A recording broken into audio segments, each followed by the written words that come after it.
Good afternoon, fellow citizens. Welcome back to the Citizens Chat Show. My name is Masesa Demiano, your show host for this conversation that happens every Friday here on Civic Space TV. This is the chat show, and I welcome you and I thank you for being part of these conversations every day, every part of the week, every time. And today we're discussing the budget. We just had the budget read out.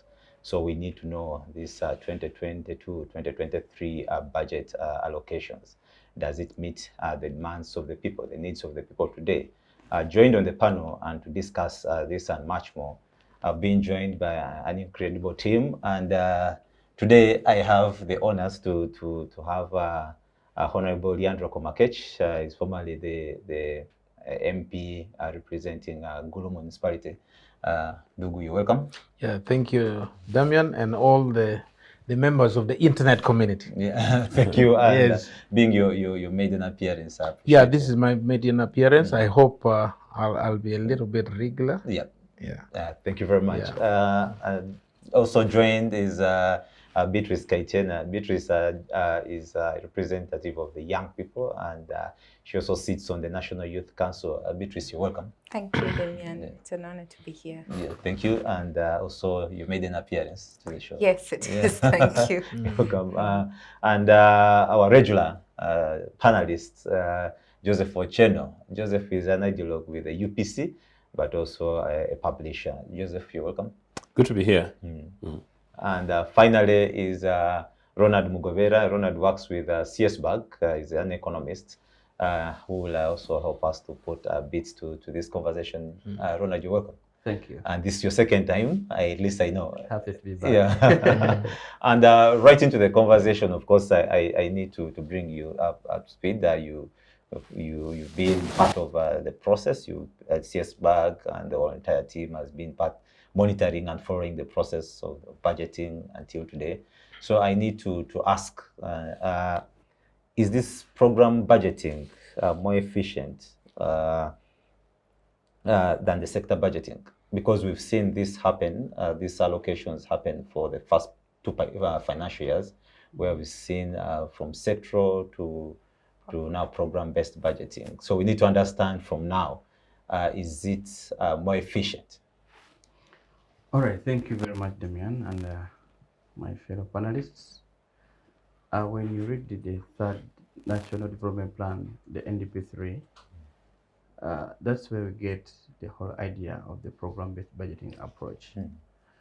And one of the reasons that underpinned the collapsing or the moving away from the sector-wide approach, the program approach, was that government wanted to harness synergies of the different stakeholders or government departments and agencies in contributing towards particular outcomes.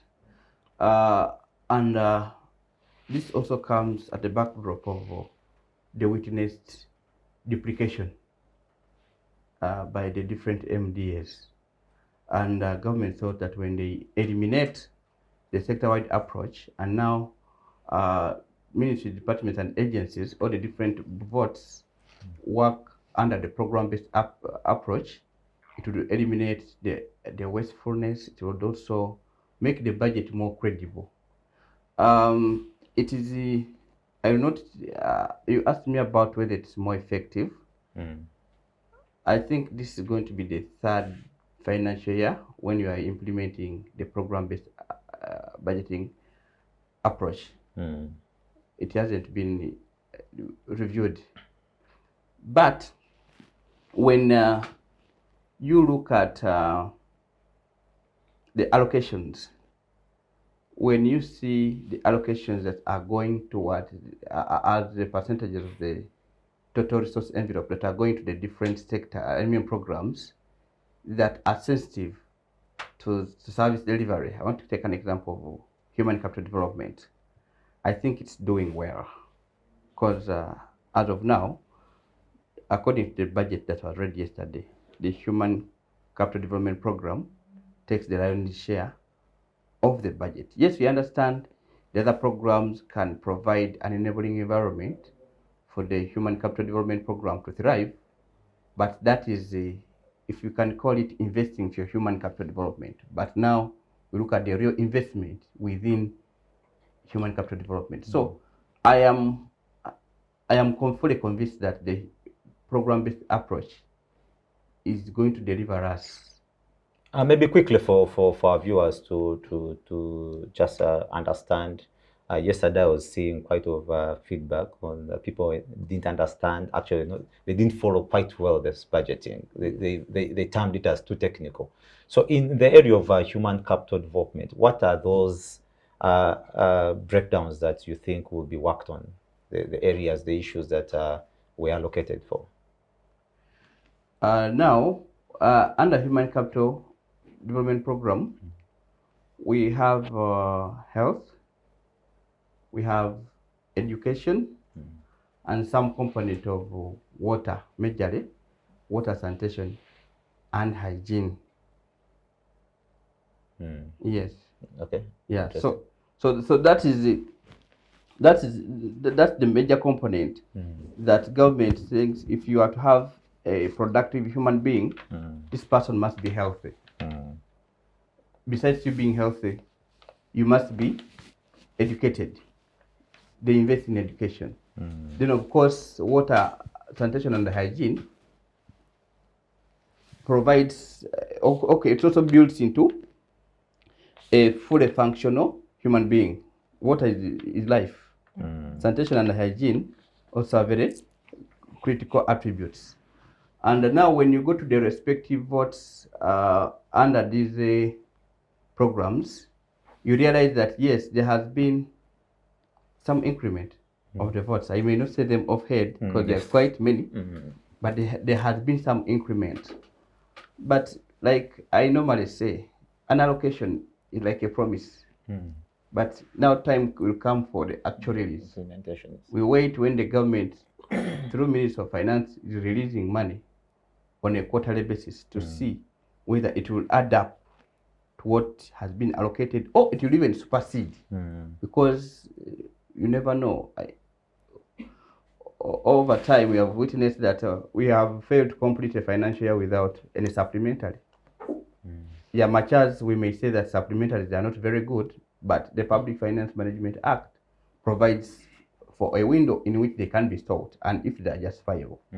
So we hope that at that time, when the supplementaries come in and there's an issue that has emerged within health, education, or water and sanitation, it will not be looked at as something that can be done without. Yes. No, interesting. Thank you. I need to bring in Honourable. Honourable, you've been part of this budgeting process before in the last Parliament, and from your experience to date, do you think that this program-based approach has really improved our budget efficiency? Well, I think I may need to qualify efficiency. Are we talking of efficiency in terms of the outcome? Yes. Of implementation? Yeah, implementation, especially. Because sometimes we have done these things so well, theoretically. But when you see at the practical level on how we have been operating, I think it has been a bit very disappointing. Because even just like a day before yesterday, we had a supplementary of 192 billion. You know, why? You are reading the new budget, you still want to squeeze a supplementary. So, but then we have been told that this one, the budget committee managed to condense all projections, anticipations, and everything to the extent that there should not be any more supplementary. So we wait to see how it is rolled out.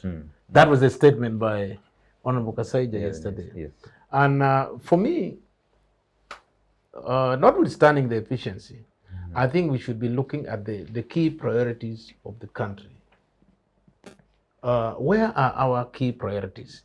Given that we have run through COVID for the last 2 years, going to 3, should our budget just be under a new normal, or we should have a robust thinking of how we would make a very innovative strategy of ensuring that while we respect the National Development Plan, how do we dovetail this budget to speak the language of NDP?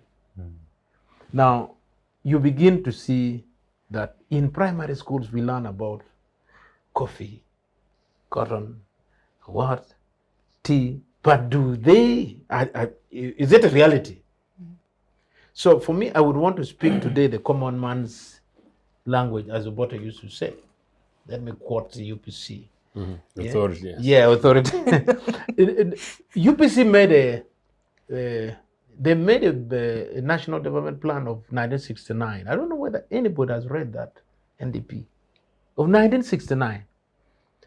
That is one of the classic National Development Plan that has not been beaten by any country in Africa, not even South Africa, not even Egypt, not even Nigeria. We need to reflect on those things. Now, the whole thing was about how do you budget to where productivity must bring real outcomes. That is when we saw the UPC government of 1962 launching the tractor centers, tractor schemes. If you look at all those tractors that were imported from Yugoslavia, made in Yugoslavia, 1962, it went the whole country, tractor centers. Now that was the gist of beginning to make the economy roll. To date, the president has been very, very explicit that actually the Paris development model should focus seriously on looking at how we bring development from the grassroots. I'm happy I may be one of those to monitor and evaluate Paris development model. So the 100 million that we are taking down there, how have we structured it in terms of the key priority areas? Because this is a model. Some people think it is a project. And this is one of the things that actually we need to create awareness for. Paris development model is a model. If you go to Lango, you might find that actually what you need down there may not be the ones that are needed in Ankole. You know? So then how do you innovatively model up the parishes based on their capacity to produce? Now, for me, that is where the budget should be looking at. That in the allocation of agriculture, have we put agriculture as the core of this budget? No. So when you talk about speaking to people's needs, it is at 40%. Because right now you walk to town, everybody's asking you money. I need some money. I'm broke. I need what? But when you look at our capacity to produce, it's potentially very high. But we are not doing it. Go to Kenya. Kenya is defeating us in onions, in Irish potatoes, when we have an entire Chigezi and the rest of Uganda that actually can supply the whole of East Africa. So for me, the efficiency should be measured in terms of the productivity of where the money is going. Because when you look at in broad terms, our expenditure, which is both at recurrent and at a development level, the recurrent is so overweighing the development one. So when you look at the income is almost not there. So we enter into deficit financing. Now, once you are running economy on a deficit financing, you are pretending. You are pretending. We have very high hopes in oil, but I think our greatest hope should be in agriculture. So how are we going to bring back those tractor centers? Right now, I import tractors myself. I have 5 tractors. I'm selling, but you can't get a serious farmer that would want to buy it at 250 million. But then if government had to come with some policy arrangement that said, for all those whose land are 10 acres and above, we give you the subsidy. Not just for payment of the taxes on the tractors, but subsidies in acquiring the tractors. Go to Noya, people are just being let down because of capacity. So for me, the bigger reflection should be on re-energizing areas that can bring us more money in this COVID, as we sort out this COVID thing. And then we reduce on what I would call the public administration cost. Look at public administration cost. It is whopping. There are more presidential advisors than cabinet ministers. And they have little time always to meet the president. The only person who advised the president very well was that Kormojong elder that spoke his mind. I watched it today on corruption. That was a real advisor, presidential advisor. He spoke to president plain. And one privilege that Mr. Museveni listened. Yes, and the president noted immediately. That was very good. Now the rest, who are called presidential advisors, are carrying titles and they are disorganizing us on traffic. Whenever you hear an ambulance coming, you think it is an ambulance rushing a life of a Ugandan. But it is a life of a public official who is rushing not even to commit himself or herself to any serious national agenda. But you have to be forced to get out of the way. Traffic management. So in this country, you may need to study how traffic is managed. Then you know our bigger problem. A border is officially now on the left. And it is left like that. So coming back to this budget, we just pray that the permanent secretary, who is Mr. Ngobi, puts his feet down. But I'm not seeing his feet also going down. Mukanisi used to do it. But Ngobi may need to go back to class and teach economics. Because he's not speaking to the realities of managing the budget. No, he's not. He's very good at in rhetoric.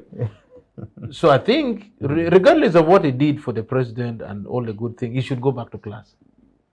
Let us nurture technical expertise in means of finance to be strong and frugal in pushing our priority areas so that they can guide the president, they can guide cabinet, they can guide parliament. And that's another challenge is parliament itself. Because if parliament also decides to consume itself with words like stress, we are stressed. We need something. And then all of a sudden, the stories we hear, we are yet to confirm. I mean, members of parliament get a little fair remuneration. Relatively, yes. Yeah. So then, this citizen of Uganda, who is being squeezed by taxes down there, is not a priority. It's not a priority. Why? We would need a situation where the common person feels government. Should feel government. If you go to a public health center in the village, you should feel our taxes are doing the real work. But now, if we see that priorities are given to those that should not be given, then we are moving in the wrong direction. So for me, the fight against corruption is one of those to reduce some of the, what you said, wastefulness. We are wasting a lot of money to where we should not. And as we recoup from where we are wasting, we should be deploying what we have appropriately so that in the near future, we can have a balanced budget. I think as an economist, you would speak so well about a balanced budget. How should it look like? We should actually, that is a day where the country would be very happy to declare what they are projecting for the next financial year. But now if we go, the way, if you read the body language of the Minister of Finance, you really see there's a problem. When he speaks, I know, I've been monitoring his body language. He speaks more through his body than word of mouth. Then you know that we have a great crisis. You know, if you say, we don't know, God should help us. Why should the Minister of Finance speak like that? Because you know what you are doing as the Minister of Finance. Sometimes he even says, by the way, I'm not the Minister of Finance, he's the President. Why are you trying to run away from your delegated constitutional role? We know. In the past, Obote used to read it himself. But President Museveni delegated it to the Minister of Finance. So you should show to the country that this is an honest position of government for the next financial year, which is measured in a period of 12 years.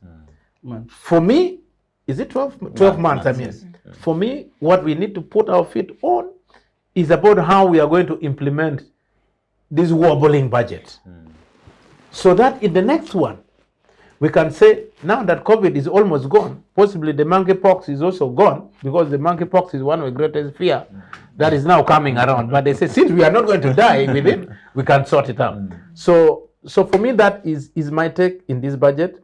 I feel that agricultural productivity should have a forward linkage and a backward linkage to develop our industrial capacities. Once we have that, once the validations are done, not through fights in parliament for only one investor, because the investors are here, the ideas are here, they cannot move. Interesting. Rugashira, I don't know whether you still know about Rugashira. It was a coffee. Jumped up very quickly. Yes, but because it could not be supported, Rugashira fell on the roadside. So validation in agriculture that we have been singing should be demonstrated by what should be coming in these periods. Yeah, interesting. Thank you very much, Honourable, for that in-depth analysis. I just want to bring on Beatrice. Beatrice, from the perspective of the budget allocation currently, and of course looking at the human capital development, and they're talking about health, education, and these, I think, could be the triggers for the young people. But that aside, do you think that the budget really represents the voice of the young people? Thank you very much. You see, even if we say that the young people are the bigger population, they obviously go back to the whole population in the country. Development will not be segregative of if you're old, young, but maybe the question is it addressing specific challenges of the young people? Definitely not to a large extent. I would just want to start from our today's challenge. This morning, the National Youth Council was up in arms against the parish model, development model. Reason being that there is a 30% allocation to youth in promise, like we've been saying that a budget is a promise. But when you go back to the structures at the parish, there's no youth leader involved, directly involved, or even consulted, or even the people that have been coming out a little bit to educate us on parish model development don't seem to know what they're talking about, or they don't seem to know how to communicate to the young people to understand how the parish model development is going to help the young people. So I think to a large extent, it's not necessarily informing properly the people who are supposed to be beneficiaries. When we go back to the budgeting, which especially the Human Development Index of health, education, and water, right? Sanitation and health.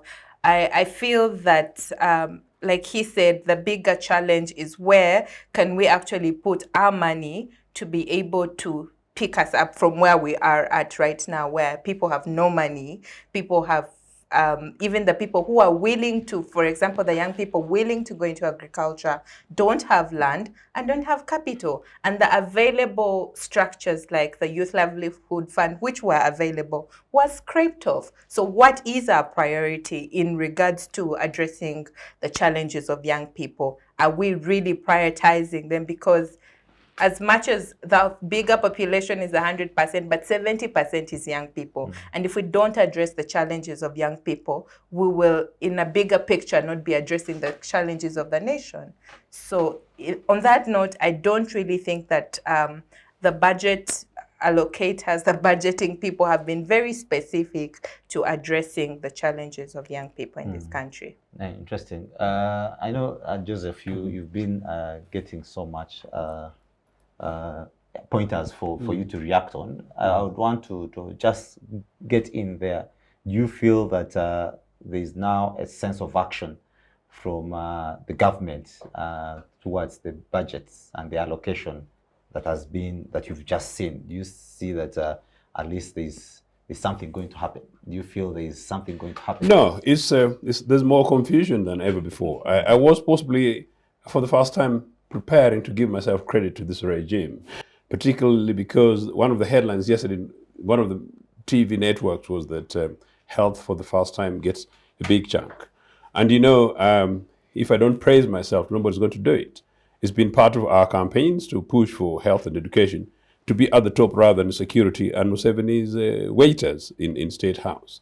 And so if it's for the first time there is an element of a push towards that, then we could say credit, but possibly credit to us campaigning about these other things. But that having been said, I think what Beatrice is saying, and I would get rather concerned if a young person of high caliber and somebody who would not say has got bad spirits for this regime, I would present it as that. The parish development model is a concept which is an experiment. It's as much an experiment as NRM. And NRM is a failed experiment on this country and on this continent for 40 years. It's a flop. This is one of the several experiments yet to be attempted. It's absolutely not necessary. I happen to be one of the people, Lyandro, who was lucky enough to have friends who were part of the thinking idea of these things, who, when we begged them to push, and they did, and they gave the best, because these are Ugandan brains, tough, sharp brains. But you push it on the table, so what do you do with it? It's about the deliveries. The reality is this.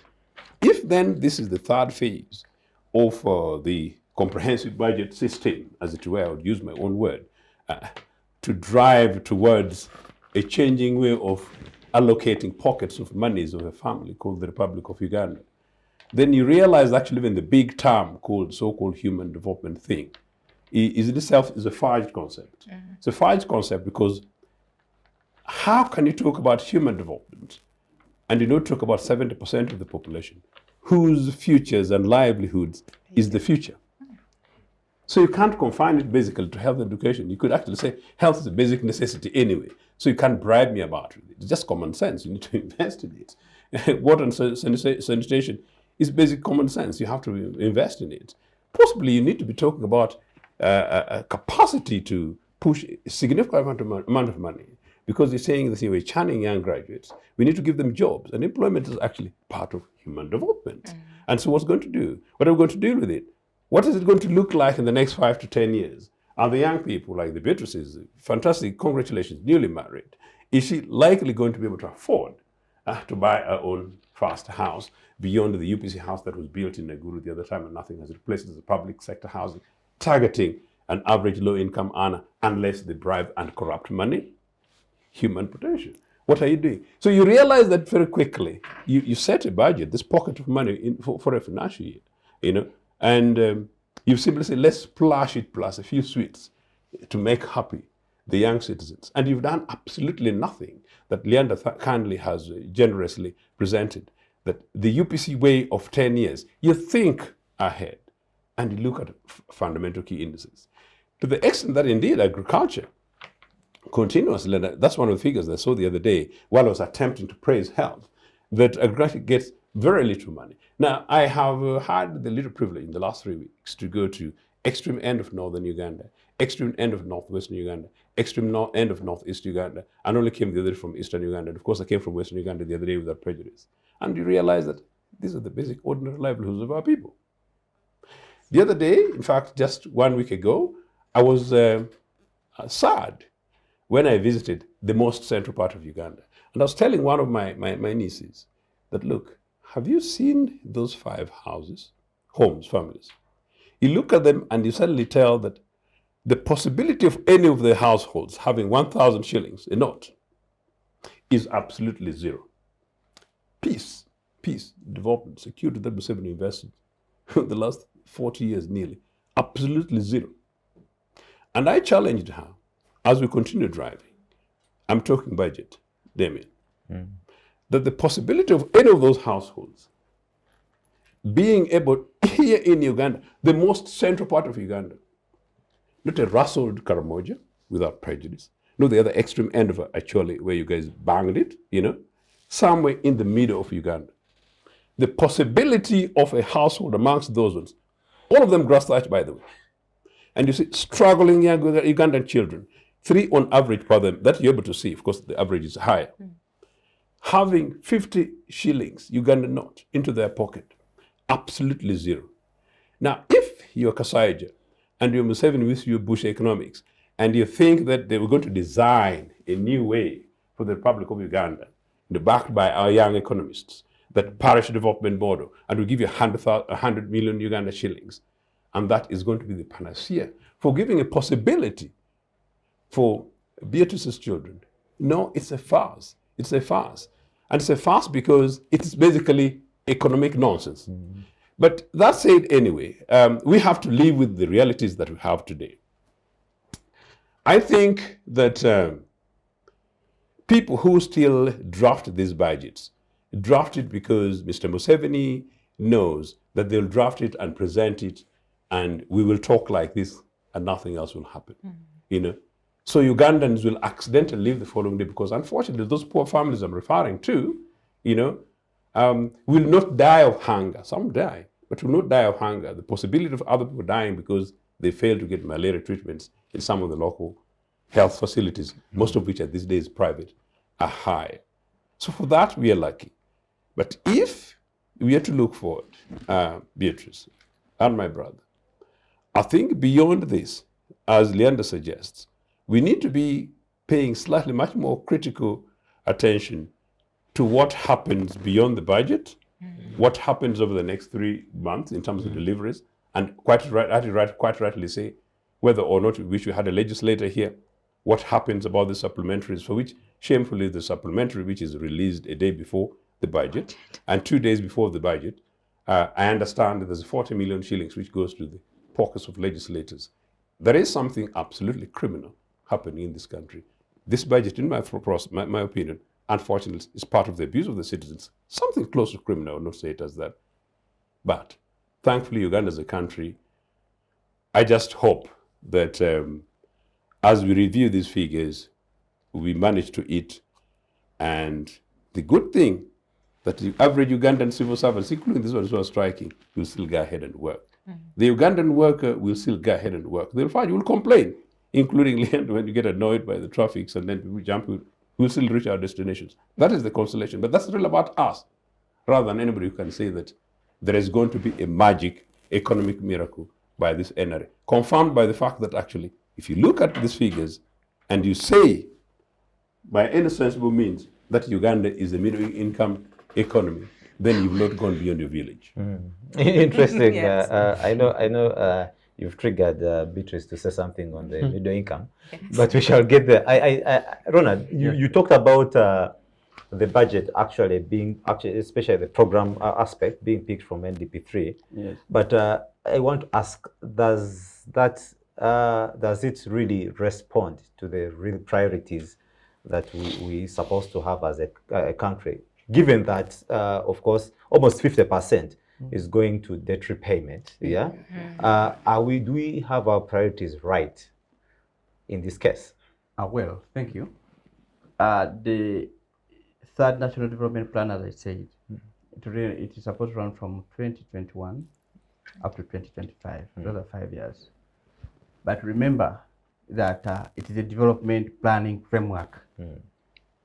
But in between the tenure of the NDP, there comes the time when now specific needs arise depending on the economic times of the country. I want to begin, I know you're interested in to Beatrice, but I also want to pick it from what Joseph has said about middle income. Middle income is just someone playing around with the figures. Okay, it is an average. Okay, that we are all having 1,000 something dollars in our pockets. But yes, it could be that figure could have been calculated and it's true, but it is calculated in dollars. And right now you see how the dollar has appreciated and our shilling has depreciated a lot. The shilling is losing value. So chances are high that by the time they calculated that number that the president told us yesterday, the shilling was stronger. And now the fact that when they said that only 20 point something Ugandans are below the poverty line, just imagine the number of people who are just above, slightly above the poverty line. There are very many when you're to draw the poverty line. So in case of any shock, like now we are having these price volatilities, the spiking prices, the inflation that's running away. Very many of those are falling back into poverty. So much as the president says that we are at the door of middle income, I think we have moved a little step back given the current economic challenges. But you also noted that we need to sustain this for about 3 years to be able to be sure that really we are there. Yes, we need to sustain it. And not just lip service, but it must be felt in the pockets of the citizens. Actually, may I feel the best person to tell us that I have moved to that we are in middle income would be those places that Joseph was talking about, where people don't have 1,000 shillings. Because really it will be an embarrassment, an insult to those people when you tell them that for us we have moved to middle income. Going back to the third National Development Plan, as you asked, the programming and everything, you know, I brought an example of the Human Capital Development Program because that's what we relate with. Yes, the components in there sound like basics, but we have these programs. Okay, the needs that we need as people. To make a human being, you need the health, education, and everything, and the opportunities at the different value chains, which need government to do quality investments. Honourable Lyandro was telling us of the backward and forward linkages of agriculture, which is very good. Look at the agriculture projects in Uganda. How are they being managed? I know the Honourable and colleagues who fly that route of Kampala Gulu Highway. That's very good. Egypt, Uganda, beef. Yeah. That was an agro-industrialization project. How far has it gone? It is a ghost project. Actually, there's a time we tried to go and find out what the problem is, and we denied access. Yes, yes, we were denied access. Now look, that you're a security risk. No, actually, they say that for them, they don't respond to anybody. Even if you say that I'm a student, I've come to maybe I'm doing work, my research proposes on this topic of agro-industrialization, and you're among my scope, you are denied access. But are there workers? Do you see any signs of people doing something really? Definitely, if you see a person at the gate, is also a gate man. He's also working. But is that what we intended it for? Yes. So some of these projects that we see that are coming, yes, agro-industrialization, backward and forward linkages, where are they linking? How is the farmer in Luero, who is nearer to that, to that animal farm industry benefiting? The other thing that we look at is when you look at the budget as it has been read, there are no fiscal remedies to the prevailing economic challenges. And that one, Bank of Uganda has been clear that there are no policy measures that will be taken. They are leaving us to the forces of demand and supply that with the time, markets will clear and we shall have the shilling stabilizing. But the problem is that you tell us medium term, but we don't know medium term of when. And meanwhile, the cost of living is going up, the standard of living is going down, because now people no longer can no longer afford the quality services. Now they have to go for substitutes, which might be harmful to their health. Talking about the youth, yes, the youth, I must say youth, form a bigger percentage of the population in Uganda. But look at where the youth are looking for remedies. Middle East, Saudi Arabia, that's where the youth are going. And I don't see any policy that is coming up to address this challenge. Yeah, but you know what happens when they reach there? These nasty videos that we keep seeing. Yeah, but why would someone, even after seeing that video, go and sell the small plot of land that he has to get a visa and go, even after seeing that people are suffering? Still more hopeful. Yes. and they are running away from a middle-income country. So the challenge is beyond the whole discussion is the issue of governance, public finance. I can address myself to fiscal discipline, public finance discipline really needs to be addressed. I am not privy to the 40 million, as Joseph was saying, but that is just one of the rotten leakages. There's a leakage which is, but that is a rotten leakage which should be avoided.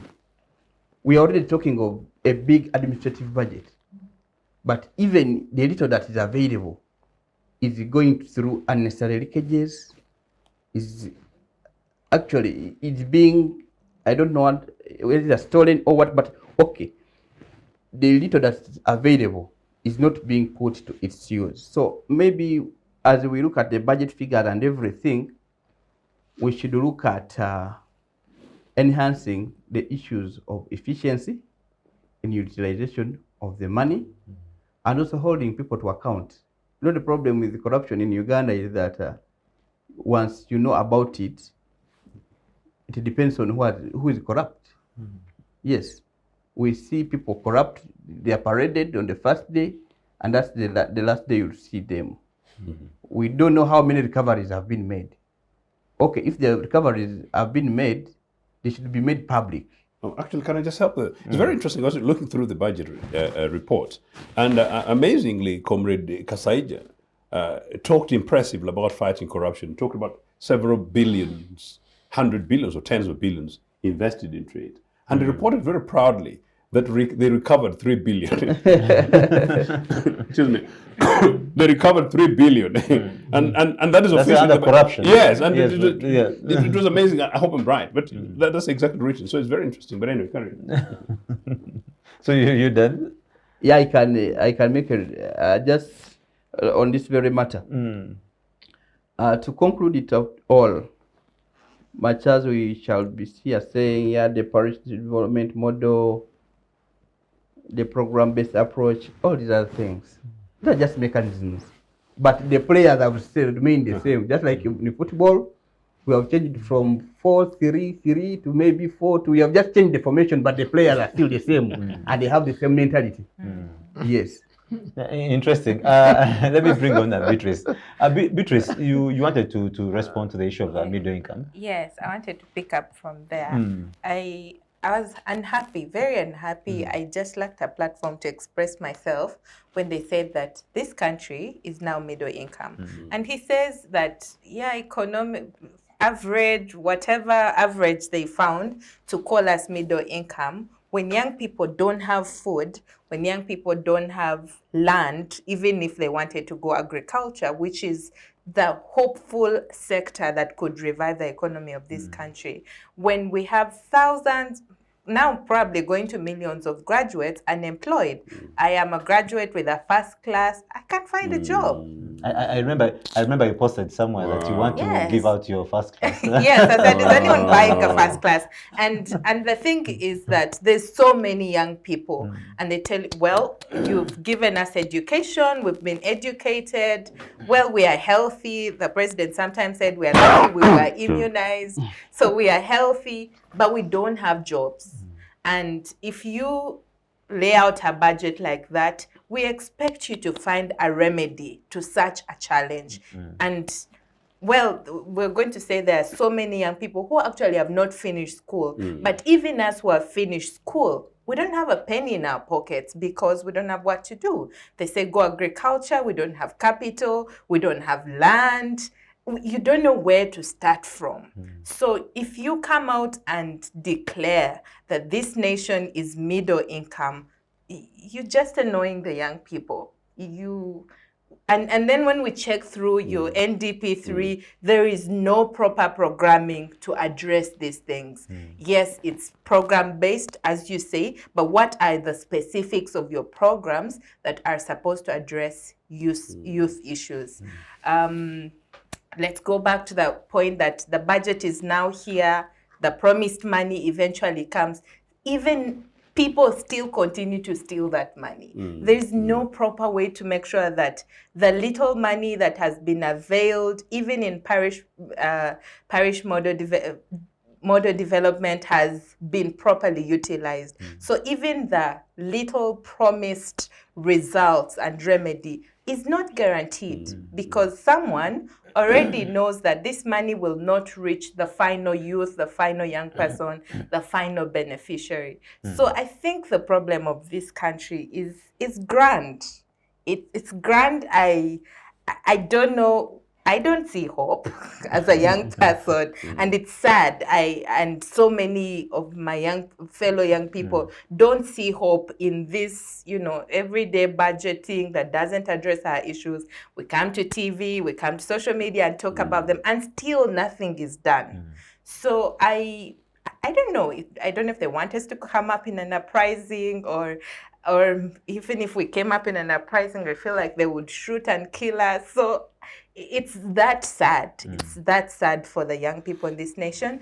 And so we can't continue to go around masquerading that we are developing, we are now middle income, when thousands of us still go and sell our little plots that our grandmothers gave us just to go to Dubai. If I wasn't married, I would have left this country. Interesting, and that's a sad bit of it.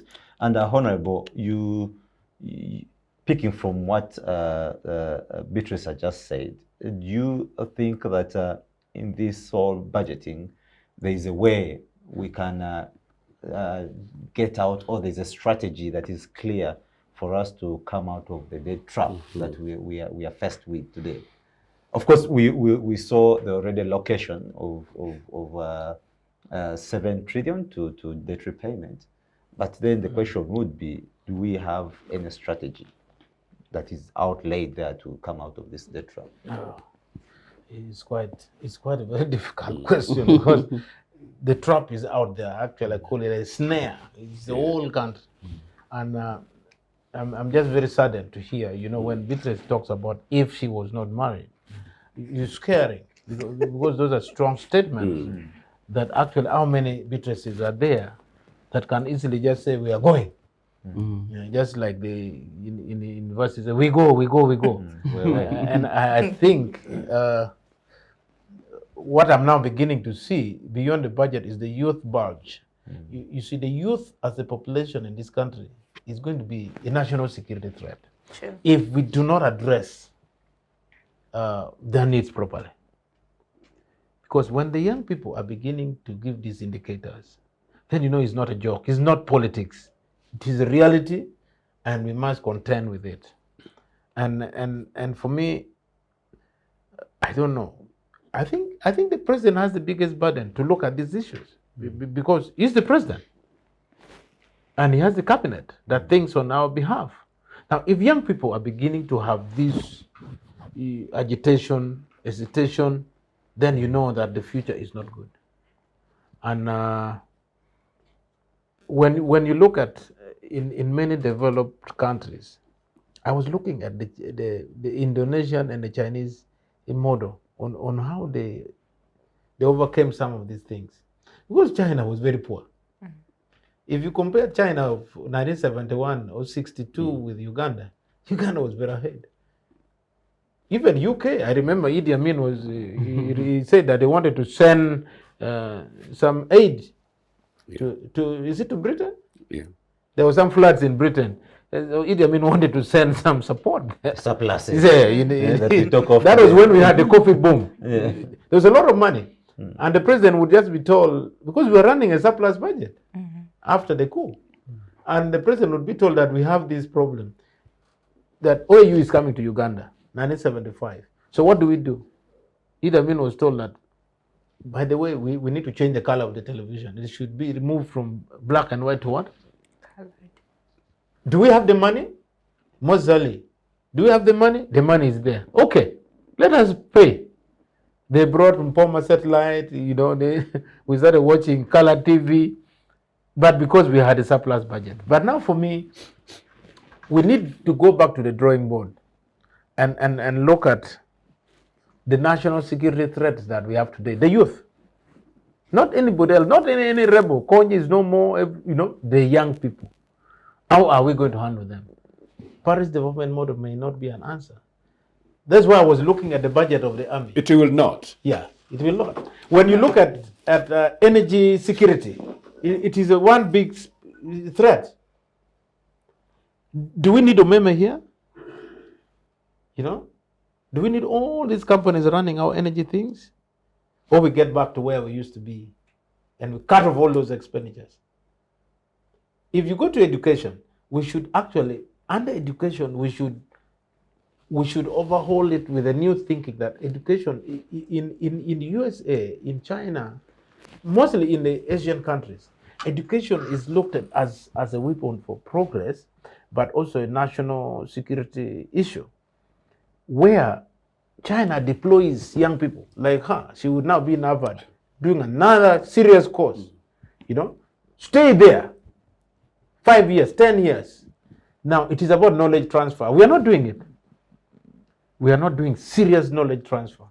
That is why the Chinese entered into the European markets, into the American markets. Go and study. They are all over on scholarship. Now scholarships. Actually, for me, I would think that the human capital development aspects like those ones would be. You see, under human capital development, we should be looking at it from a national security perspective.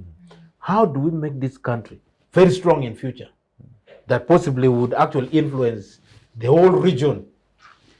Look at Taiwan. These are remnants of rebels that fought and failed the revolution in China and fled to the island. True. But they were somehow boosted and given a lot of capacity. Now, Taiwan can threaten China. Taiwan is a small island, but China cannot take any dare to fly that we are going to annex, because of that seriousness in the human development thing we are talking about. They deployed all their resources to study and bring knowledge. We have engineers here. But if you look at engineering courses, that's why I'm saying let's go to education and see how we split it. Is the Minister of Education grounded enough in terms of philosophy of education, in terms of understanding the dynamics for the future of this country, other than presiding over or the budget for people to complete their studies? We need education now which is very sophisticated. Do you have engineers that are manufacturing engineers? Do we have any? If we say that we want to put a line for assembly for vehicles, it is not about this kind of thing. We need engineers that have now gone beyond this level of small engineering. We now need the other ones who now generate the knowledge to put the smaller engineers to do their work. Because we are rolling out civil engineers. That is now not what we need. We now need people who are thinking beyond this general civil thing. Why are engineers at the other parts where earthquakes are very dangerous putting skyscrapers in very dangerous earthquake regions? They put it 40 up. But can we do it here? We can't. So for me, the budget in the army should be what I call a security budget. Should now be also dovetailed with building capacities of young people under scholarships. So government of Uganda this year is sending out of the country 4,000 young people in all sectors, pharmacy, at all levels. They stay there and they work there. The time they come back, they are real human resources that can drive this economy. Look at this phone called Redmi. You know the Redmi phone, Xiaomi. Xiaomi were Chinese who went to America and got, after the Harvard and MIT, they entered into Apple and many other high-tech companies in the US. After there, they gathered themselves, they were 5 young boys. Said, let us go back to China. So in their first initials of their names, the other one with X, the other one with I, M, they formed a company called Xiaomi. Now, in the index, if you look at what they're trading as Redmi now, you cannot do anything. Now they are competing with the iPhone. Because they work in Apple, So here, do we have an equivalent of the Okelos, of Yarohangas who are with the Apple company, who are coming soon to begin having those new thinking here. Now, that must be a priority under security. Because state security in future will be guaranteed by those who understand how to keep this country. So are we building capacities in all these sectors so that Uganda becomes the hub? Congo is near here. Coltan is being carried away like soil to China, to where? But if we develop the best human resources here, Uganda is next door as part of the East African community member. We shall be the hub. Actually, even the headquarters of East African community should be shifted from Arusha, because geographically, Arusha now is offside, completely offside. You now need the headquarters of East African community in Kampala. Kampala now is a stride. If you turn like this, it is equidistance to Kinshasa, to Juba, to where? If we add Ethiopia, I mean, Uganda will be at the center of growth. But are we strategically preparing the young people today with a lot of qualifications to be upgraded to another level so that they can competently, if we cannot give them jobs here, they should be working out of Uganda and earning a lot of money instead of sending these housemaids, you know, at a very peripheral level, very embarrassing, really, internationally. Sure. You know, it doesn't work. It doesn't add up for girls of 18, 19, who struggle to even communicate in other foreign languages, to go there under very high risk of their organs. You know, because I understand they test you here and then confidential reports are given. This one has very good organs. Your survival rate of having one kidney go is very high, because you are told you need to go for checkup. They have sophisticated systems there. If one of your kidney went, you will not realize, because if you are put under anesthesia, you get back very okay and you work with your one kidney for the rest of your lives. So how many of those are having their organs disappear? And the rate at which they do the returns, we are very happy. I hear people say, oh, we are doing very well. So and so went and is now remitting 1 million shilling per month. Is that what we need for the youth who are 70%? If we deploy them and they're well done, Ghana is doing it as a foreign policy. Nigeria is doing it as a foreign policy. Now Kenya has started doing it as a foreign policy. We have jobs for Uganda in IGAD. We have not deployed. So because you're still looking for cadres. no, it will not work. Or just But incompetent. we have many cadres who are competent.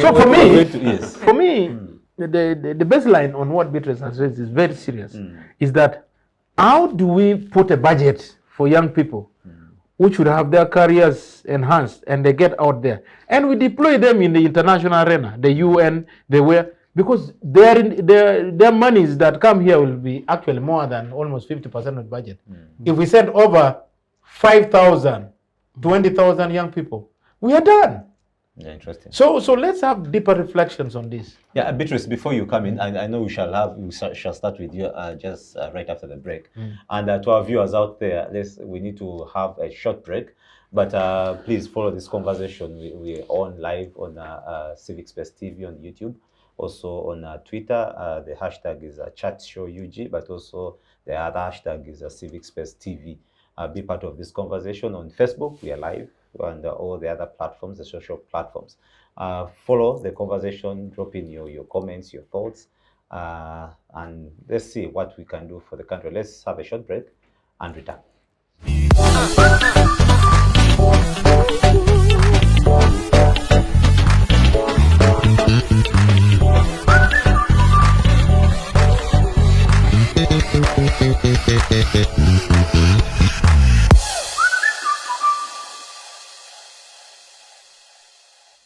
Welcome back from that short break. We're still having a conversation on the 2022-2023 budgeting and whether it responds to the needs of the people. Today, of course, I've been joined excitedly by quite a number of my very informed guests that are trying to put us to speed into this conversation. And just right into the break, finally being joined by our other panelist, and who is a regular panelist, Awich Pollar. He's the Direct External Services with the NRM. Awich, you're welcome. Thank you. And to also my other panelists who joined us today, thank you for accepting my invitation, but also trying to bring knowledge closer to the people. This conversation is streaming live. We're on YouTube, Civic Space TV. We are on Facebook. We are on Twitter. The hashtag is ChatShowUG, and Civic Space TV hashtag. Be part of this conversation. And as we roll and into the conversation, we decided to record, to have this conversation air on Thursday today, because we have the inter-university debates competition championships happening Friday, tomorrow. And they will be streaming live on YouTube, on this channel of ours. Please be part of the conversation, and also watch the young people put their brains together on discussing the economy and much more. Into the conversation right now, I want to invite in Beatrice. Beatrice, we had almost ended somewhere on you were getting so much into the young people are passionate about, and the feelings were getting high. I want you to conclude that submission, and then I will later bring in our government. Yes, thank you. Really conclusively, I was saying that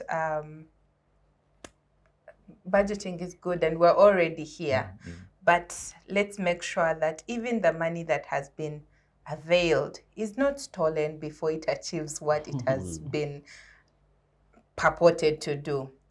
But also going forward, we still have two to 3 more years of the National Development Program sort of planning. Can we be deliberate on addressing issues of young people? Mr. Komakech said that we are slowly going to a stage where young people are going to be a security threat. And I keep saying that I don't think that we are in that stage where we keep saying that we have peace, we have peace. I am peaceless if I don't have food. I am peaceless if I don't have money in my pocket. And anything can cause me to do anything if I am in that state.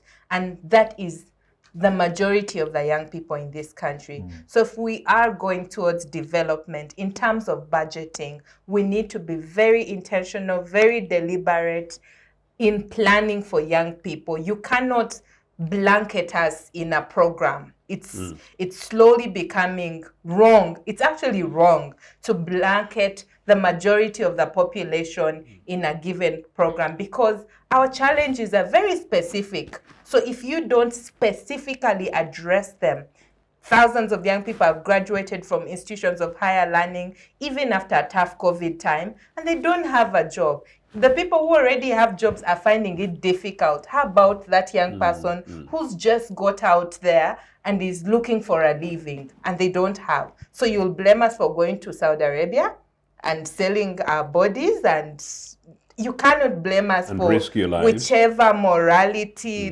down road we take if we are not being looked out for by our own government. If we don't address this challenge now, we're going to wake up to a nation with either rebels or people who have decided we're deserting this country, go look for life elsewhere, even if it means risking our lives. You've seen videos of young people in Saudi Arabia, and I know people come out a little bit and try to address it, but every day young people are selling off small pieces of their parents' land to go to Middle East and look for a living. And if that's not a challenge that should threaten our government, I don't know what is. It's not Corona. We have survived Corona. It's not HIV AIDS. We are fighting AIDS. And he talked about human development indicators and or whatever is being done under that bracket. And they're talking about health. If we are talking about being middle income, health is now a basic service, should be a basic service, but it's not. Water and sanitation is a basic service. So we cannot now continue to glory that that is what we are providing. We have to solve real challenges of young people being at the verge of death because they don't know what to do with their lives. And you tell us, go to agriculture. I already told you, we don't have capital, we don't have land. Even the available programs don't specifically say this amount of money is going to help young people who are probably graduated to go into agriculture. We've talked about ghost agri-infrastructure industries. They are there, but how many young people are employed there? He said even if you went there to ask for information, they'll tell you you're not allowed to enter here. So how can you convince us that those industries are actually addressing the economic question, the money in our pockets, the jobs that we need? And don't forget that even if many of us have gone to school, there are 1,000 others in the pipeline who are coming to be where I am. I don't want to be a graduate with no job, with no money. I am now married. I need to bring forth children, but I keep wondering, how do I manage to send my child to kindergarten? Kindergarten is now very expensive. We can't afford life, like the former ED of Monitor said. We cannot afford life, and that has to be addressed as we talk about these budget details and everything. We can't, that's not a conversation we can have unless we are specifically addressing the challenges of the majority of the population who are young people.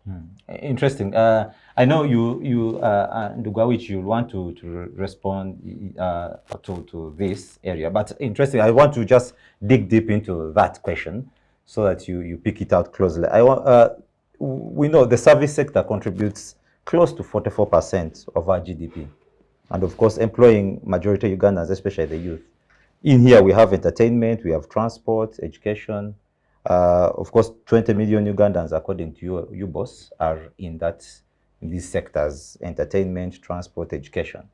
But we want to ask the budget allocations. Do you see any attempt by government to ensuring that this sector really performs?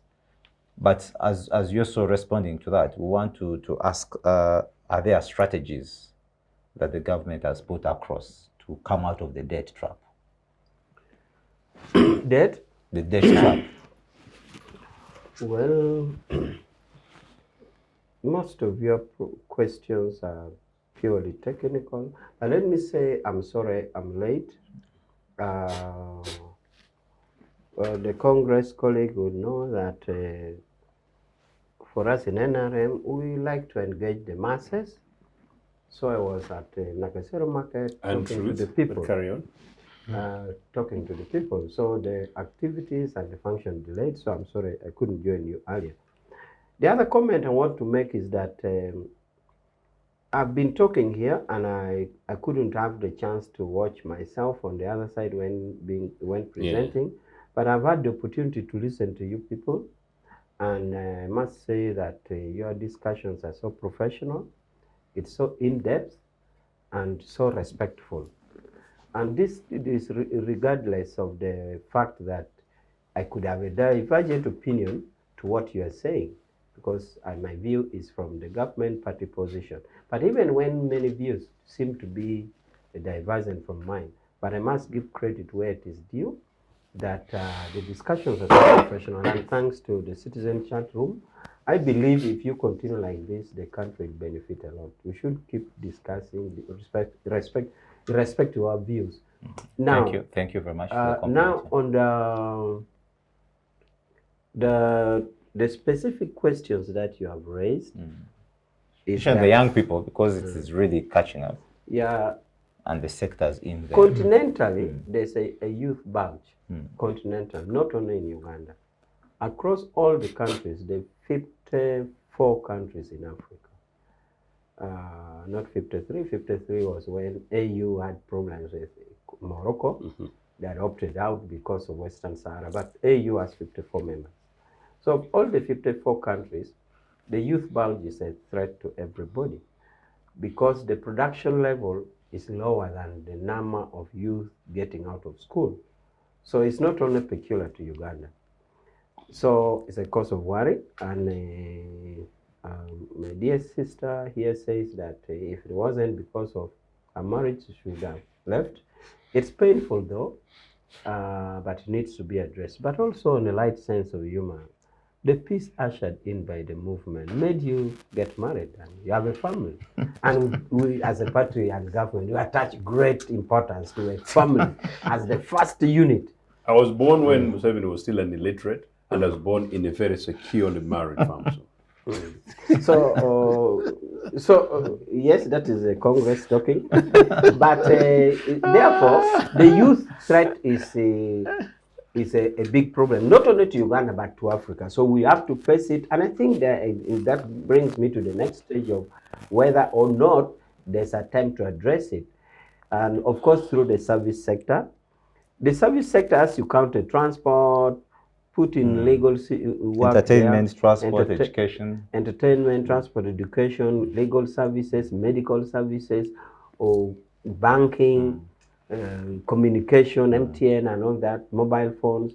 All these are aggregated as service industries. In other words, industries that you don't produce a tangible product. Of course, they are in their product, okay, product in their own terms, product, but not the material product. So the service sector is greatly being worked on, greatly. Whether you go to legal, you find many law firms, and this captures the otherwise young lawyers who would have wanted to be magistrates, okay, who would have wanted to be state attorney. So it is now not so fashionable to say, I'm a lawyer, yes, I'm going to be a state attorney, or I'm going to be a magistrate. My friend, Honourable Komakech here, is a lawyer and is not crying for any. I think it would be a bonus if he was made a judge, but it's okay. It would be a bonus if he was made a judge. I think at this level he qualifies to be a judge. So the service sector, therefore, is increasing even in the legal. Similar with the medical. I know the president says that all qualified doctors must be employed by government. I don't know how far the Minister of Health is implementing that. He says as long as you're a graduate doctor, you should be brought on the payroll. So I don't know how far they have done. So that wouldn't worry in the medical service sector, because all doctors would be captured. Similarly with engineering. So is this other causes, you see that service sector, and also it is tied to the size of and the development of the economy. Because if you're an engineer going to be involved in construction and all that, you're going to be employed because the construction industry is flourishing. So without going to the detailed procedural or departmental aspects of the development service sector, practically you can see that a lot is being done. The three core that you mentioned, transport, and that is already notwithstanding. So, with the youth bulge threat continentally, a lot is being done, but that is not enough. And therefore, as a party and as a government, you've taken the views of crying youth, although I wouldn't like it to lament to a degree that scares off. We are not the worst off. I keep saying that recently a humanitarian organization did a research that every 48 minutes somebody dies in Ethiopia, Kenya, and Somalia. And the father went on to qualify it due to bad political governance. And I was keen to hear if Uganda was one of them. He said no, and mainly hunger. So much as the situation needs a lot of improvement, we still have food, we have not yet been bracketed. And they are not so kind to us to exclude us in that death. They are not. They're not. You think they sympathize with us to exclude Uganda out of that? Every 48 minutes, a human life is lost in the horns of Africa, and due to famine, and which has been caused by poor governance. So we are not the worst. So, about that, again, it is not impressive that we have gotten to this. We have got debt remedy several times, and I think not only Uganda, but other countries as well. But I think in the particular case of Uganda, of course, because of the challenges that we have, I had thought that the time when we got debt redemption, we would be out of this. Maybe it is high time we start crying for redemption as it once did, but I don't know how the other parties will say. But we shouldn't even have got there in the first place. We should be able to finance our activities as we can. But of course, as you know, it is unavoidable. But also now this calls on the voice of, do we utilize even that resources in the proper way? It is of concern to all of us. Of concern to the party. For example, in the Secretariat, we have a 24-hour hotline where we call on the people that should there be a project that is not doing well in your, please ring us. And to that effect, we even want a regular periodic update from the departments of government to tell us as a party what have they done in implementation. So if they have eaten the money, we would get to know. And we're going to set on that. Why? Because we are the party which goes to the people with our manifesto to market. It would make no meaning for us to go to the people, get their mandate, form an agency as an agent, or I mean government as an agency to work for us, and the governments are doing something else. 5 years down the road, we are getting back to the trenches, convincing with people with the manifesto. Tell me, what did you do the other time? You can't tell the people, okay, the PS in the Ministry of this ethic, really? You came to us during campaign as a party. You said if we vote for you, you are going to build for us roads, hospitals, schools, and all this. You don't tell us that the PS Ministry of such and such a ministry ethic. We didn't talk to the PS. You were the one we talked to. We talk to you as a party, and we get mandate to you as a party. So the matter of resource leakage, the matter of corruption, to be clear, is a concern to all of us. So we pray that we tighten our nuts, and maybe one of these avenues of regular re-evaluation of manifesto, we shall be able to close on that. So have I addressed the youth? I've addressed the debt. What else did you ask? Those are the ones. Yeah. But I want Ochieno had some questions that I would want to just allow him to possibly a reaction or a question. No, or mine, something? Congress. No, mine were really not questions. Mine obviously was my natural slot before we went on break. But I was just pinching because... no, you had no slot before we went for the break. You had finished. No, not actually, but no, it's okay. But it's okay. Honest. No, I was just putting it in context. No, I thought... Like the movement. No, I'm just saying that it's actually rather rich for NRA guys to talk about the deaths in the Horn of Africa, almost glamorously as if some kind of political capital, when it's an environmental thing for which we should be waking up. Lyandro, next week I intend to use my column to write my opinion piece on my concerns about charcoal coming from northern Uganda and breaking the environment there and the threats to this republic. The Equator did not come to Uganda with NRA. You know, we are privileged that we are, and in fact we said before my good friend came, that actually we're just lucky that we are generally a rich agricultural country, good soils. That's one of the reasons why people are not dying very much. But my good brother here would like to remind us, like when those family in Zimbabwe, Anglo-Americans who wanted regime change for Zimbabwe, thought that Mugabe was the cause of the sun getting rather hot there. No, the Horn of Africa is nearer to that desert thing, and it's merely, you know, Somalia, Ogaden, and Ethiopia, and those places. So, you know, our condolences to people who are dying there. But back really to this. The debt burden is a crisis, Demiano. It's a crisis that while Uganda was a net beneficiary of the debt relief campaign, for which I was actually an opponent at the time, saying that this debt reliefs which were given when the World Banks, particularly in the early 90s, were giving money to soothe the regimes in the region that were serving IMF and World Bank interests, rather than pushing Africanist nationalist agenda. And these guys were boasting about it, that now Uganda's economy is working. Debt relief should really have helped to engine the issues that Lyandro was raising much earlier. And the things that a young lady sitting next to me wants to break you down to emotions of tears, of getting a first-class degree in this Republic of Uganda, you know, and being without a job. I was saying during break that a year before my going to university, the last General Secretary of the National Union of Students of Uganda at the time was at University Hall, confused because he had an offer of a job from Bank of Uganda, an offer of a job from Ministry of Justice, and he was trying to decide which one should go. Up to the time when these guys came from the dubious bushes, university graduates came out with guaranteed jobs in government, in parasocial organizations, and in private sector. And in those cases where people did not have opportunity to be able to get jobs for themselves, there's opportunities and facilities for them to be able because one would ask, what was the youth population at that point, the educated population? That is a very simple. And the institutions that would really graduate them to that level. Good. That's a very simplistic question, but I know you're asking as a moderator. You know very well that's the line that NRA uses. They claim that the population was small at the time. What about the miraculous economic growth that Museveni and ECO have been creating for the last 40 years? I want to say this to you.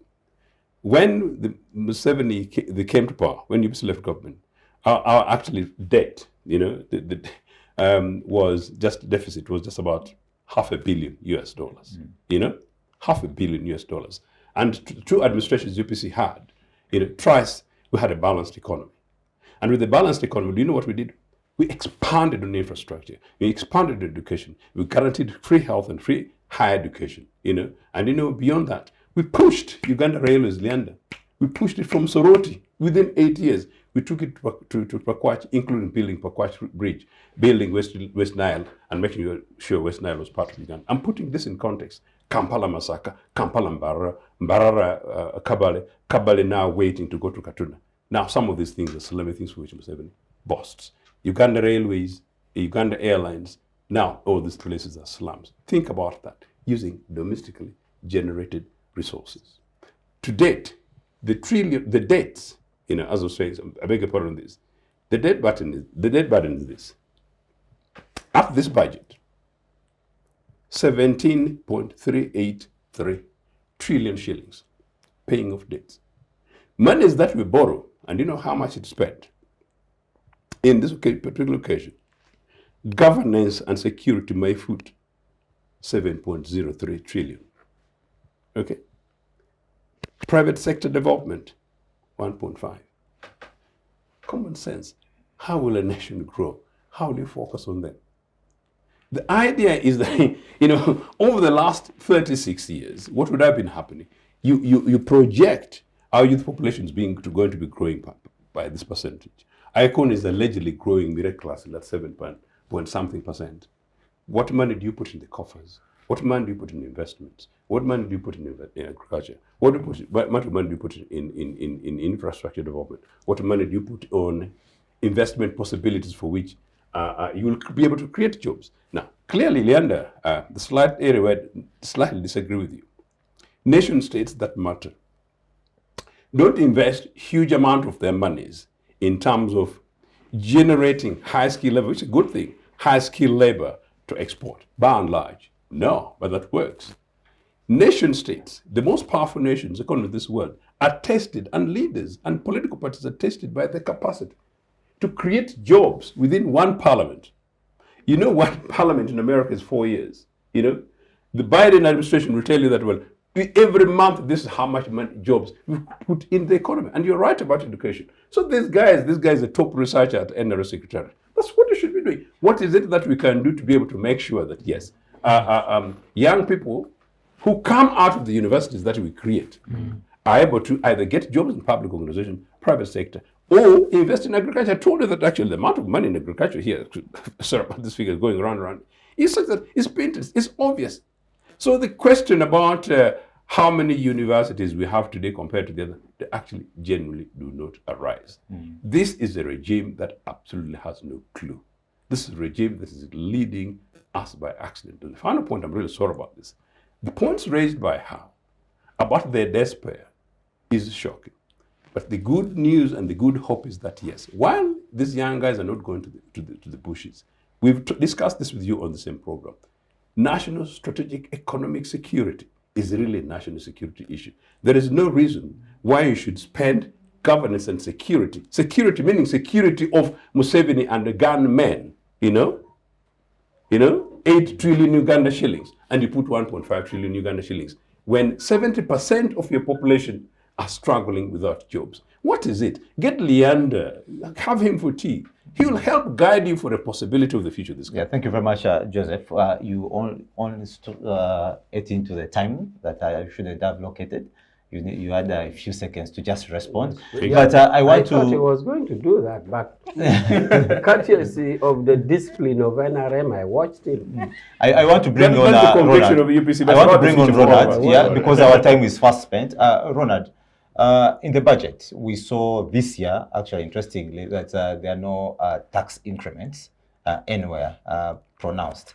But so I was wanted to find out what is really government's plan to really to get revenues. But importantly, is that we've seen in the budget, they say, of course, the budget is at 48 trillion, but in there they say government is projecting is projecting 30.7 trillion revenue collection. Interestingly, one would ask, where would this revenue come from, especially that the people's purchasing power parity is lowering and we have increasing poverty? Well, thank you. Remember, this budget is coming at the backdrop of an economy that is trying to recover from the shocks of COVID-19, and then it's again plunging into the high prices, the inflation that's coming on board. The current year, financial year, the one that is ending 30th of this month, was around 44-point-something trillion. This budget has increased to 48. And literally, like you're right, the government is not going to it has not introduced any new taxes. And the budget size has increased.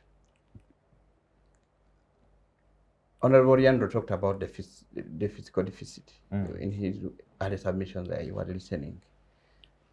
This fiscal deficit literally is likely to increase.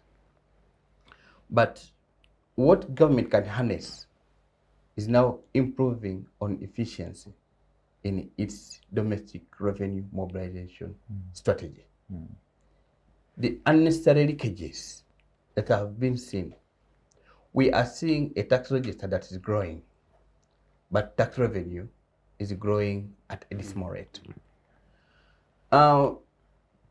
When you look at whatever discussion we are having here, it needs, like I want to give an example of the private sector that Joseph has just talked about that has been given, you said 1-point-something trillion, I haven't checked it very well. That private sector, its major driver is credit.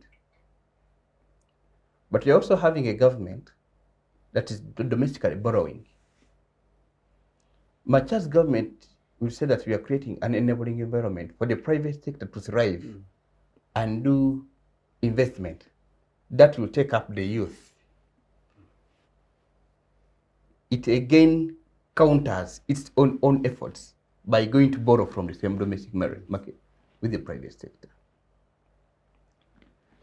Public debt is a sensitive topic. Actually, there is a piece I was reading. So one gentleman was writing, I think, for the IMF, and it says that it is a low-hanging fruit for politicians, because when a politician goes to China and gets a loan, the public won't fit it at that time. But if we increase the tax, yeah, you remember the mobile money tax that caused public outcry. People will feel it very much. It has a direct impact. But now, because public debt, they will borrow and then finance it through the budget. We tend not to. They think it's not them. You think actually you don't even feel it.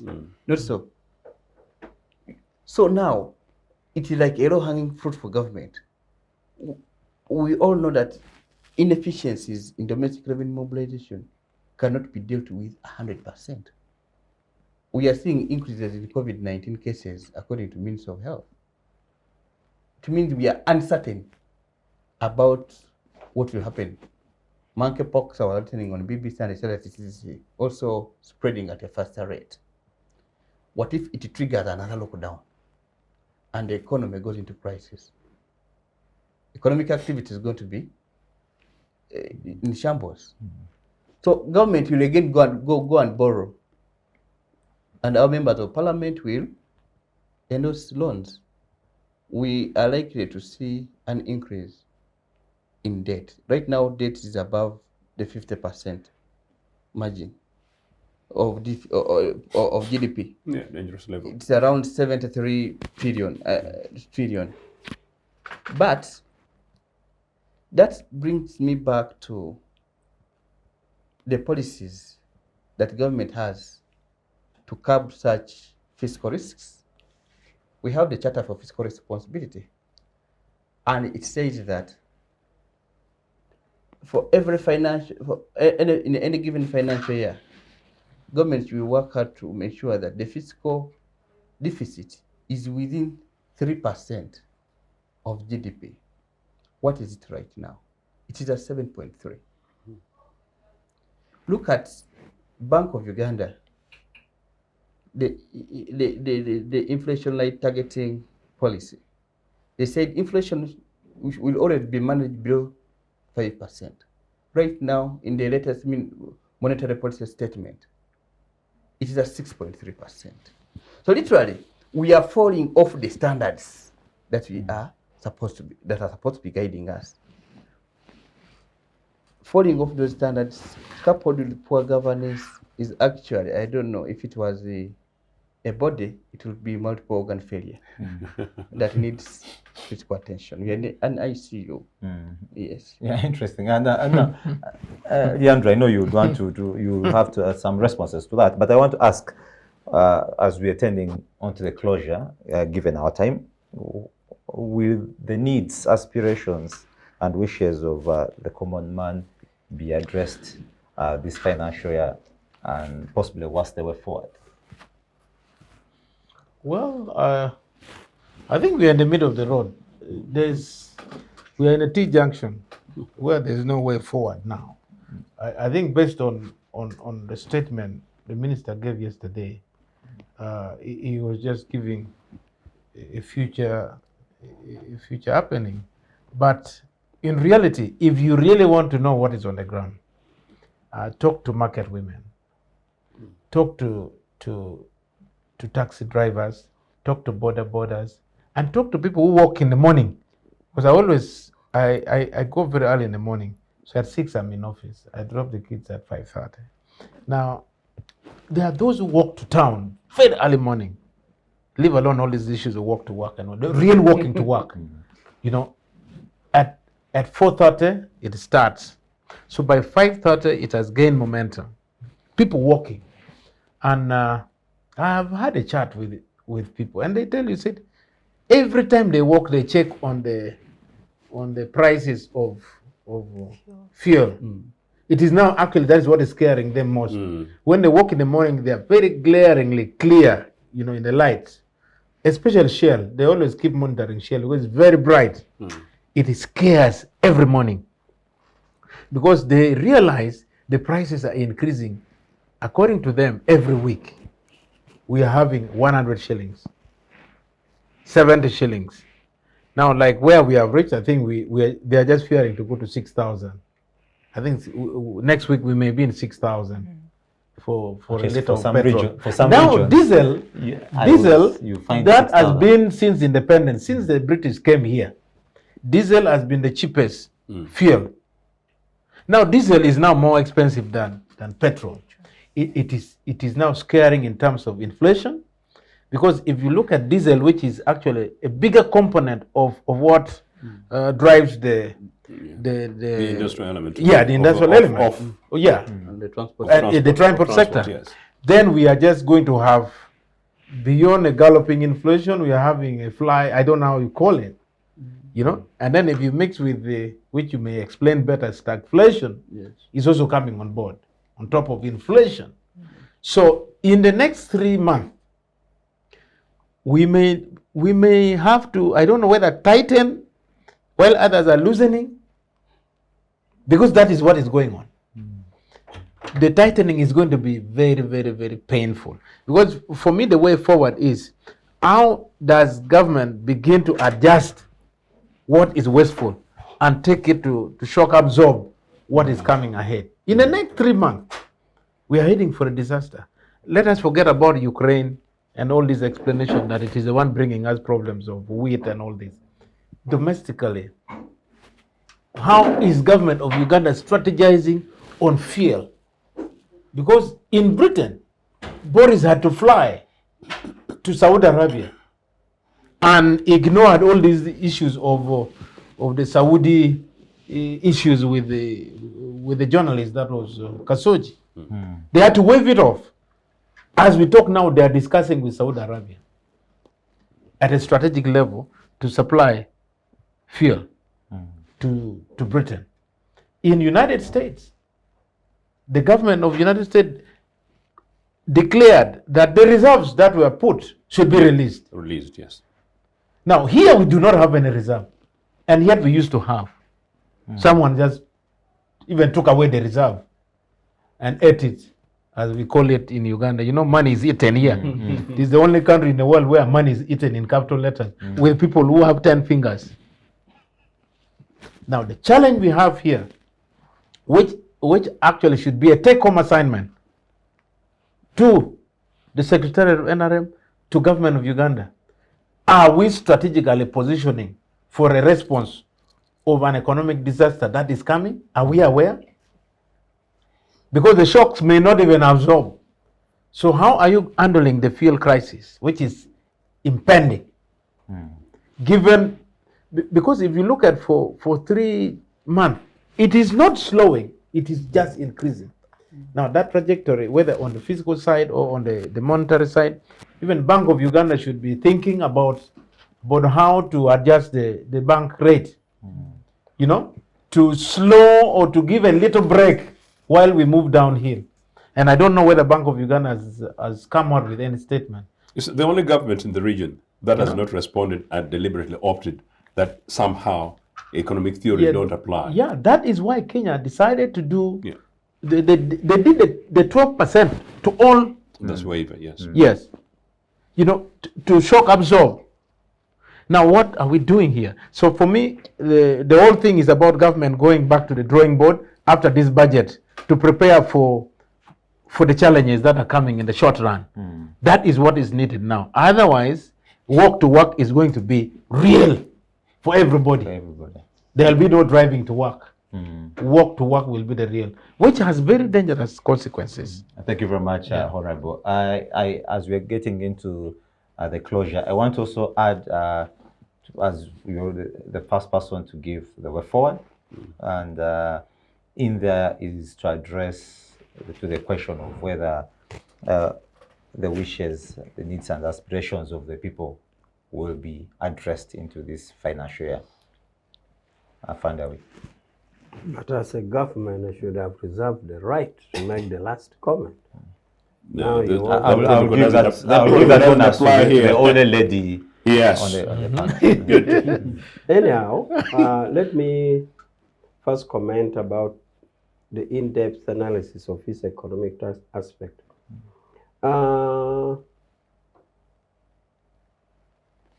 By far, for a long time, we have remained, we as a government or country has been very steady vis-a-vis dollar Uganda shillings and vis-a-vis inflation. We cannot wish away that the change came because of Ukraine and of course COVID. But for a long time we have been on what you could actually call steady progress. There were no voices coming about inflation, there were no voices coming about dollar, it had been stable. And with due respect to the expert, I need to consult the other experts. But to me as an ordinary person, the situation is not so alarming, considering the past and so considering the import of the international import into this whole crisis. So I believe that going to your question is that things will not be as terrible as it is. Now, before I conclude, let me also make comment on the congressman's assertion that the 48 minutes death is due to environment. No, the researchers said it's political governance. So I don't want us to put in words that were not put by those who did the research. You enjoy And I insist that we are lucky we are not part of it. Now, the aspirations of the people will be a main target.